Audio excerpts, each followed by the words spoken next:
Nos vídeos anteriores desse mês de agosto, eu trouxe mais informações para quem foi recém-diagnosticado ou quem está começando a sentir sintomas, mais informações gerais sobre a esclerose múltipla. A partir de hoje, nos próximos 6 vídeos, nos próximos 6 dias, eu vou falar um pouquinho sobre a minha história. E hoje eu começo falando sobre os primeiros indícios que eu tive de esclerose múltipla.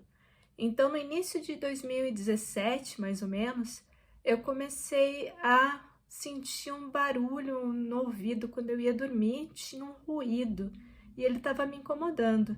E não só isso, como eu tinha muita cera saindo do meu ouvido e todo dia eu estava limpando o ouvido e sempre tinha bastante cera e eu comecei a achar isso estranho, então eu procurei um otorrino. E a minha otorrina, então, ela me falou que o ruído que eu estava ouvindo no ouvido não podia ser por causa da cera, porque na verdade a cera ela estava saindo totalmente do ouvido e não estava ficando no canal auditivo. Então eu ia ter que tratar para eu manter a cera dentro do canal auditivo e essa relação com o ruído não existia e eu tinha que verificar o porquê do ruído. Então ela pediu uma ressonância magnética para verificar a estrutura do meu ouvido e também pediu uma audiometria.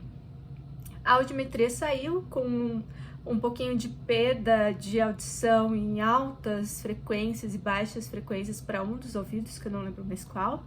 E na minha ressonância magnética, a estrutura do ouvido estava normal. Porém, existiam 3 lesões desmielinizantes. E aí, eu acabei não indo na consulta, eu pedi para minha mãe ir no meu lugar e a médica falou para minha mãe: eu te dou 5 neurologistas e eu quero que você marque a primeira consulta que você puder com um desses 5 neurologistas.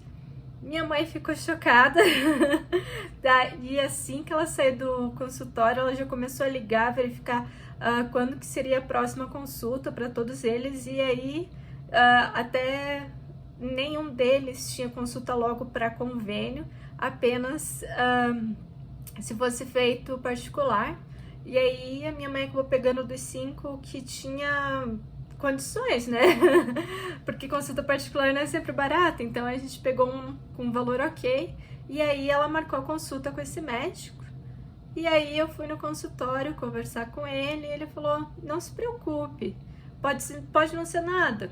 A gente tem que acompanhar suas ressonâncias magnéticas a partir de hoje, mas se não existir nenhuma evolução, pode ser até que seja alguma coisa que ocorreu quando você era criança, essas lesões podem ser até da infância, podem ser de enxaqueca, você não precisa se preocupar, é só a gente manter acompanhando. É claro que antes de fazer isso eu olhei na internet o que eram lesões desmielinizantes e esclerose múltipla era uma das coisas e eu me assustei muito porque eu não sabia o que era na época. E mesmo assim, ele falou: pode ser esclerose múltipla? Pode ser, mas pode não ser, pode ser várias outras coisas. Então fica tranquila, daqui a 6 meses a gente refaz uma ressonância e aí a gente vê a evolução. E esses então foram os meus primeiras